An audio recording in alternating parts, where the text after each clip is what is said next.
Po mendoja në lidhje me një thënie të Profetit alayhis salam që thotë si ju jeni, ashtu edhe do të udhëhiqeni. Do të thotë që Allahu xhaleshanu e udhëheq një popull me prisit në bazë të asaj çfarë njerëzit meritojnë. Normalisht njeriu mediton, mendon si ta kuptosh më mirë, do të thënë Profeti sallallahu alaihi wasallam, por ndonjëherë ne kemi dhe parasyve në vendin ku ne jetojmë, sepse po t'i vësh re, ka disa vite së fundmi ku përpiqet që të ndryshohet ky projekt ligji i familjes, edhe sa herë që ky ligj bëhet projekt për të hudhur në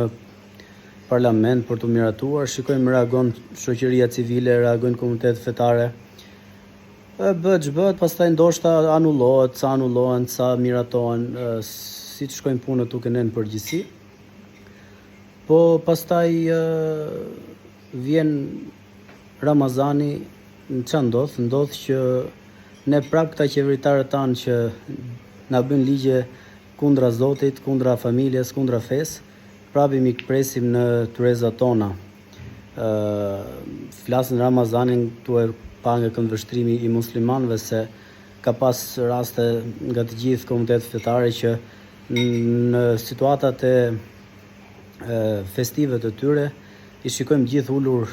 këmbë kryq me politikanët, të cilët sot i kundërshtojmë, nesër i mikpresim, prap i kundërshtojmë, prap i mikpresim, ku pastaj vjen përsëri një hadith i Profetit sallallahu alaihi wasallam që nëse doni, thotë, që të shkatroni si popujt e mëparshëm, atëre do t'i ngjani kësaj situate. Për shembull, thotë, u shkatrun popujt e mëparshëm sepse njerëzit e dijes, prijesit fetar, kur e shikonin dikë që bënte gjuna, haptazi, gabim, e kundërshtonin, shkonin edhe i dilnin kundra këtij veprimi, ndërkohë në momentin që kalonte të nesërmën, e shifte prap njëjtin gjuna, i thash dje është ideja, tani sot u ult edhe i këmbë kryq me të, pra nuk vazhdonte urdhërimi për të mirë ndalimin nga e keqja, dhe kështu u bënte palë edhe paria fetare me gjunahun, që fatkeqësisht mund kemi rënë gjithë secili për nesh edhe në këtë situatë, Allahu na përmirësoft.